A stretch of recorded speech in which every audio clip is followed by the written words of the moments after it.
इस क्वेश्चन के अंदर आपको ये मेंशन है, electron moving with the speed of u, एक इलेक्ट्रॉन u स्पीड से आ रहा है आगे along positive X axis, positive X axis पे मूव कर रहा है आगे, and y is equal to 0 यानी कि origin, enters a uniform magnetic field, magnetic field का मैग्नीट्यूड कितना है b नॉट, और डायरेक्शन का है माइनस के कैप, माइनस के कैप का होता है बोर्ड के अंदर, के कैप का होता है बोर्ड के बाहर, माइनस के कैप का होता है बोर्ड के इनसाइड। तो एक रीजन में एंटर कर जाता है, रीजन में एंटर करने का मतलब पहले फील्ड प्रेजेंट नहीं था, अब फील्ड प्रेजेंट हो गया। तो जैसे ही वो फील्ड में एंटर करेगा it will start moving in a circle, circle complete करेगा। अब क्वेश्चन ये अराइज होता है, सर्कल एंटी क्लॉकवाइज घूमेगा कि सर्कल क्लॉकवाइज घूमेगा? कैसे? अगर ये प्रोटॉन होता पॉजिटिव चार्ज, लास्ट लेक्चर में डिस्कस हुआ था, तो ये कैसे घूमता है? Anti clockwise. और अगर ये इलेक्ट्रॉन है और ये क्रॉस, क्रॉस का मतलब मैग्नेटिक फील्ड बोर्ड के अंदर है, तो कैसे घूमेगा? क्लॉकवाइज। आप इसे बिल्कुल भी याद ना करें, आप फोर्स देख लें। सेंट्रल फिंगर बी बोर्ड के अंदर है, sorry first finger B board के अंदर है, मैग्नेटिक फील्ड है, central finger represent direction of positive charge, पर ये कौन सा चार्ज है? इलेक्ट्रॉन। तो हम सेंट्रल फिंगर को उल्टा कर देते हैं, it represent direction of positive charge, तो फोर्स कहाँ आएगी? नीचे, और अगर फोर्स नीचे आ रही है तो इलेक्ट्रॉन नीचे आएगा। तो समझ में आ रहा है आपने कैसे सोचते हैं? किसी कुछ भी याद मत करें, फ्लेमिंग के लॉ से देख लें, जहां फोर्स है वही उसकी डायरेक्शन है। तो ये नीचे आएगा, नीचे का मतलब वाई एक्सिस पॉजिटिव है, वाई एक्सिस नेगेटिव है। तो इसमें क्वेश्चन में ये पूछा जाएगा कि जब ये एग्जिट करेगा, देखो ना ये एग्जिट करके बाहर भी निकलेगा, ठीक है, मैग्नेटिक फील्ड है, ये कहीं बाहर निकलेगा। जब ये बाहर निकलेगा तो इनिशियल एंटर करते हुए वेलोसिटी u है, बाहर निकलते हुए वेलोसिटी क्या होगी? v होगी। v u के इक्वल होगा, बड़ा होगा कि छोटा होगा? इक्वल होगा। तो ये प्रूव करना है कि v u के इक्वल है, हमने किया हुआ है। क्या रिजल्ट ये था कि मैग्नेटिक फील्ड सिर्फ इलेक्ट्रॉन या प्रोटॉन की डायरेक्शन को चेंज कर सकता है, चार्ज की डायरेक्शन को चेंज कर सकता है, magnetic field value of velocity को चेंज नहीं कर सकता। क्लियर है? तो इसका आंसर क्या होगा? v is equal to u, और y लेस देन जीरो की डायरेक्शन में मूव करेगा। y लेस देन जीरो का मतलब क्या होता है? नीचे, नेगेटिव y एक्सिस। तो ऐसी चार ऑप्शन आपको गिवन होगी, जैसे v equal to u, v greater than u, v less than u, तो v equal to u answer है। y less than zero, y greater than zero, y equal to zero, कुछ भी ऐसा, तो यहां पर क्या आएगा? नेगेटिव y एक्सिस, और नेगेटिव y एक्सिस का मतलब y लेस देन जीरो। क्या स्टेप यहां तक क्लियर है? कोई डाउट इसमें? ठीक, नेक्स्ट, नेक्स्ट क्वेश्चन।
क्वेश्चन के अंदर क्या गिवन है, uniform magnetic field with a slit system. Slit क्या होती है, एक छोटे से होल को स्लिट बोलते हैं, with a slit system is to be used as a momentum filter for a very high energy charge particle. मतलब कि यहां पर एक दीवार बनाई, बीच में दो होल्स कर दिए, होल्स को स्लिट बोल दिया, स्लिट। मैग्नेटिक फील्ड कैसे है, बोर्ड के बाहर है, गिवन है। हम क्या करेंगे, यहां पे कुछ इलेक्ट्रॉन, प्रोटॉन, ड्यूट्रॉन, अल्फा, बहुत सारे पार्टिकल को एंटर करवाएंगे। जैसे ही वो मैग्नेटिक फील्ड में एंटर करेंगे, it will start moving in a circle. अब कुछ पार्टिकल छोटे सर्कल में मूव करेंगे, कुछ बड़े में करेंगे, क्योंकि सबका चार्ज और मास डिफरेंट है। और रेडियस क्या होता है, mv/bq। मास और चार्ज डिफरेंट होने की वजह से सबका रेडियस एक जैसा होगा नहीं, तो जिसका रेडियस तो इसके इक्वल होगा या डायमीटर इसके इक्वल होगा, वो तो इस स्लिट से बाहर आ जाएंगे और बाकी दीवार को टक्कर मार के खत्म हो जाएंगे। तो यानी कि कुछ सिलेक्टेड पार्टिकल ही बाहर आ पाएंगे, बाकी बाहर नहीं आ पाएंगे। ठीक है यहां तक। अब आगे क्वेश्चन है, इसे बोलते हैं मोमेंटम फिल्टर। वो कह रहे हैं कि अब सपोज करो मैग्नेटिक फील्ड बी टेस्ट है, मैंने मैग्नेटिक फील्ड कितना अप्लाई किया, बी अप्लाई किया, तो मैंने ये देखा कि उस स्लिट में से अल्फा पार्टिकल बाहर आ गए। अगर मैग्नेटिक फील्ड मैंने बी रखा तो अल्फा पार्टिकल बाहर आ गया, और जिसकी एनर्जी क्या थी 5.3 मेगा इलेक्ट्रॉन वोल्ट, इससे बाहर आ गया। ठीक हो गया, केस नंबर 1। फिर वो कहता है मैग्नेटिक फील्ड को मैंने बढ़ा दिया 2.3 बी। अब अल्फा पार्टिकल बाहर नहीं आ पाया, क्योंकि बी पे बाहर आता है, उस पर बी इंक्रीज करने पे बाहर नहीं आया। अब कौन बाहर आया, ड्यूट्रॉन्स बाहर आए। अल्फा पहले ड्यूट्रॉन बाहर नहीं आ रहे थे, अब बी चेंज करने पे ड्यूट्रॉन बाहर आ गए। तो ड्यूट्रॉन की एनर्जी क्या है ये बोलो, ये क्वेश्चन है। तो क्वेश्चन समझ में आ गया। तो क्या चीज चेंज कर रहे हैं यहां पर, बी का मैग्नीट्यूड। दोनों केस में एक चीज सेम है, और वो है रेडियस, क्योंकि अल्फा पार्टिकल का भी रेडियस आर है और ड्यूट्रॉन का भी रेडियस आर है। तो शुरू करते हैं। काइनेटिक एनर्जी होती क्या है, देखो काइनेटिक एनर्जी की जगह ये बोलो कि रेडियस की वैल्यू क्या होती है, mv डिवाइडेड बाय bq। ये बात समझ में आती है। कोई पार्टिकल जाएगा, उसका रेडियस mv/bq तो होगा ही होगा, कोई डाउट इसमें। नेक्स्ट, mv का मतलब क्या होता है, momentum p divided by bq।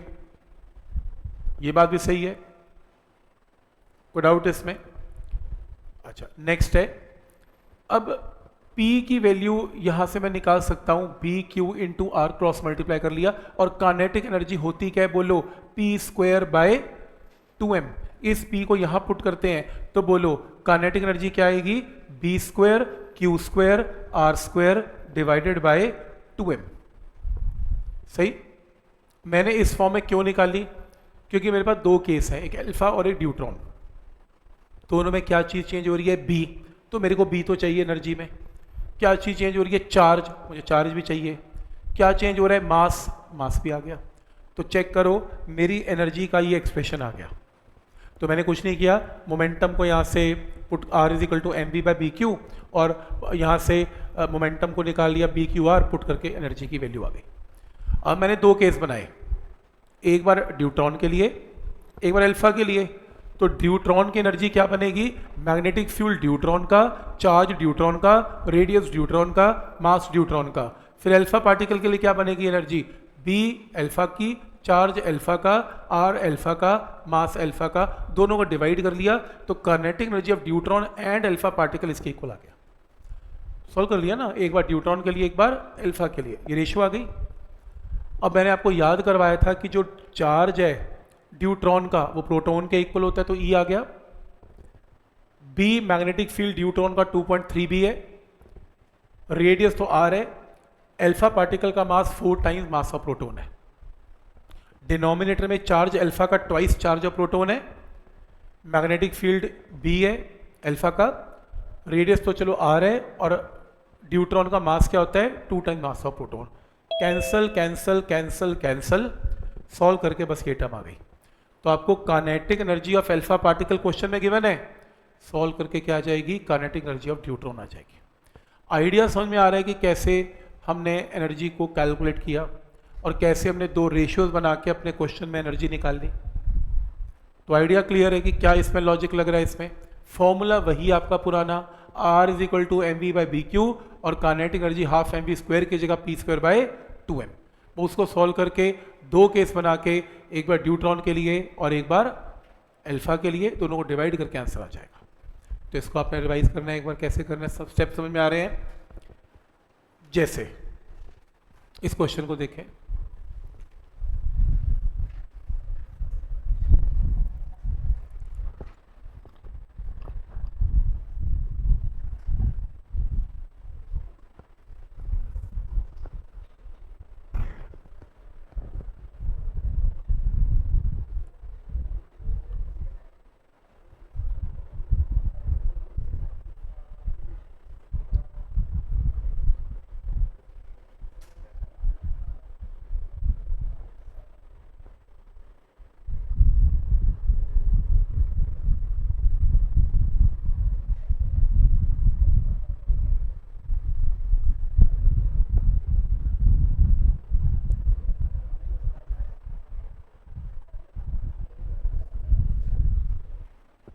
Question है प्रोटॉन जिसका मास m है accelerated by a potential difference of v।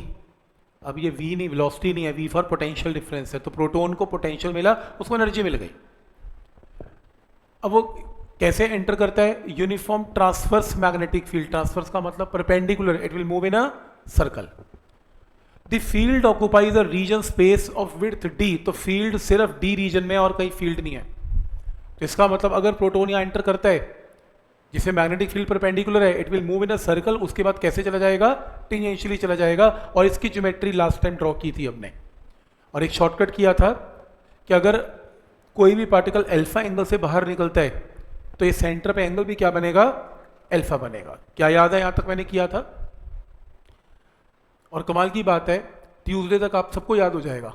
Tuesday को टेस्ट है ना, ये लिखवा के ज्योमेट्री बनवानी है आपसे, तो ये आपने पूरे एंगल बनाने हैं, तो सबको आ जाएगा, बिल्कुल चिंता नहीं करनी। तो आप अभी मेरे यहीं से काम चला लो, फिर अगली बार सब एक बार देख के आपको ड्रॉ करना है, ठीक है। अब आपको क्वेश्चन में पूछ रहा है साइन अल्फा क्या है, तो साइन अल्फा में करना क्या है, हो तो गया। साइन अल्फा में क्या है, ये डी है और ये रेडियस आर है। तो अब एक काम करना, यहाँ पे राइट एंगल ट्राइंगल में साइन अल्फा को क्या लिखना, D divided by R. Sine alpha को क्या लिखेंगे, डी बाय आर। कोई डाउट इसमें, क्लियर है यहां तक। अब प्रॉब्लम यह है कि इस क्वेश्चन में d divided by r, radius बोलो क्या होता है, mv divided by B Q. Problem यह है कि अपने को वेलोसिटी नहीं पता, तो हम रेडियस में mv by B Q put नहीं कर सकते, क्योंकि वेलोसिटी तो पता नहीं। पर कर सकते हैं, पर वेलोसिटी भी निकालनी पड़ेगी। इसकी जगह एक और काम करो, मैंने आपको v पोटेंशियल की फॉर्म में पिछले लेक्चर में शॉर्टकट करवाया था रेडियस का। जरा बोलना क्या था, under root of 2m/m³ into potential v divided by B Q. बस यही आंसर है, यहीं तक छोड़ दो, लिख लो, 2 स्टेप लिख लो। सोल्यूशन लंबा किया हुआ है, एक स्टेप पे खत्म करो आंसर, बस ये आंसर है।